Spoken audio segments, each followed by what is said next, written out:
ہوئے تو وہ تو ٹھیک نہیں. یا تو ڈیٹیلز آئیں، عمران خان بتا دے کون گیا ہے اس کے پاس، کدھر ملا ہے وہ.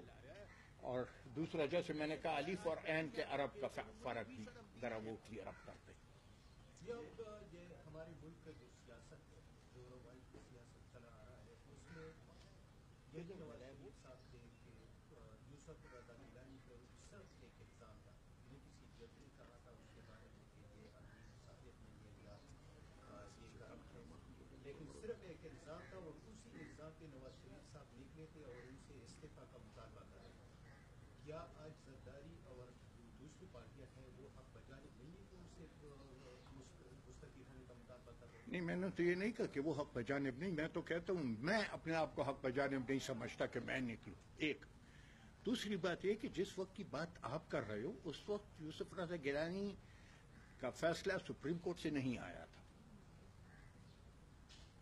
یہ تو اب سپریم کورٹ میں نہیں کیا، سپریم کورٹ کے عمران خان خود گئے اور بارہا آپ لوگوں کو یہی کہا کہ نہیں کہا کہ جو بھی فیصلہ اس عدالت سے آئے گا ہمیں منوان قبول ہوگا. آج اگر میں آپ سے یہ پوچھوں کہ آپ مجھے بتائیں کیا وہ فیصلہ منوان ان لوگوں نے قبول کر لیا ہے کہ نہیں کر لیا؟ اس وقت فیصلہ نہیں تھا سپریم کورٹ کا، مطالبہ تھا، نواز شریف نے کیا، مطالبہ تھا، عمران خان بھی کر رہا تھا، لیکن جب وہ عدالت گیا اور عدالت بھی پھر سپریم کورٹ آف پاکستان، یار پوری دنیا میں اختلافی نوٹ، جیسے اس کو پرسوں میرے خیال پرسوں تھا کہ کل تھا چیف جسٹس صاحب نے لیکچر دیا کہ اختلافی نوٹ تو ہر جگہ ہوتے ہیں، لیکن فیصلہ تو وہ ہوتا ہے جو اکثریت کا فیصلہ ہوتا ہے، وہی اکثریت کا فیصلہ ہے. ججمنٹ وہ ہے جو ان تین نے دی ہے. ان تینوں نے بھی کلیئرنس نہیں دی نواز شریف کو. انہوں نے یہ کہا کہ ہم مزید انویسٹیگیشن کرنا چاہتے ہیں، تو ٹھیک ہے مزید انویسٹیگیشن کر لیں، لیکن وہ جی آئی ٹی بھی بنے گی سپریم کورٹ کے ماتحت ہوگی. تو پھر یہ سمجھ نہیں آتی کہ آج اگر یہ سپریم کورٹ کا فیصلہ منظور نہیں تو کل جب اس جی آئی ٹی پہ کہ رپورٹ کے نتیجے میں جو فیصلہ آئے گا کیا وہ منظور ہوگا کہ نہیں ہوگا. یہ بتائیے کہ جو حاجی صاحب نے کیمپ لگایا تھا احتجاجی پختونوں کے بلاک شناختی کارڈ کے حوالے سے، اس کو جو نثار نے سیاست سے تعبیر کیا کہ اس پر سیاست چمکائی جا رہی ہے، اس طرح کچھ سلسلہ نہیں، پختونوں کے ساتھ امتیازی سلوک نہیں کیا جا رہا ہے، اشارہ این پی کی طرح ہی تھا.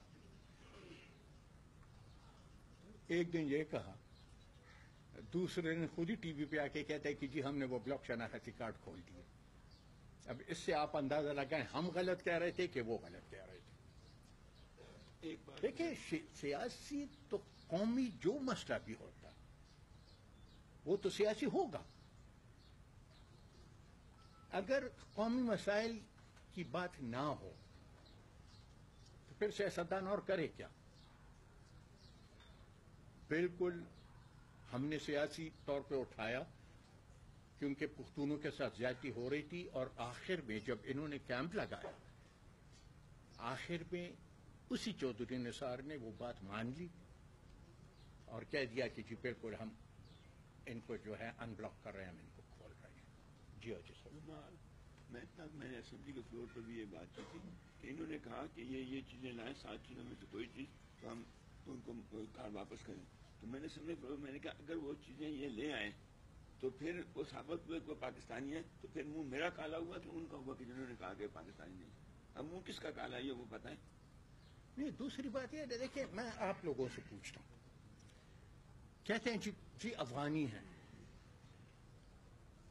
ہمارا تو مطالبہ یہ تھا کہ سن 78 سے پہلے جو شناختی کارڈ تھے پختونوں کے اور بلاک ہوئے ہیں ان کو ابھی سے کھولو. تو سن 78 میں تو آپ کو پتا تھا افغان مہاجرین یہاں تھے نہیں. افغان مہاجرین تو ارلی 80s میں آئے ہیں پاکستان. تو اگر ارلی 80s کی بات کی ڈیمانڈ تو ہم نے کی نہیں تھی. پرابلم یہ ہے کہ آج مجھے چھوڑیں، آپ جائیں مولانا فضل الرحمان سے پوچھیں، آپ جائیں آفتاب شیرپور سے پوچھیں، میں آپ سب سے پوچھتا ہوں کاغذات مال میں آپ سب نے اپنا قوم کیا لکھا؟ افغان لکھا کہ افغان نہیں لکھا؟ تو جب ہم نے لکھا ہے افغان تو وہ کہتے ہیں جی یہ افغانستان کا ہے. بابا سن 78 میں تو نہیں.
ہم نے لکھا ہے افغان تو وہ کہتے ہیں جی یہ افغانستان کا ہے. بابا سن 78 میں تو نہیں.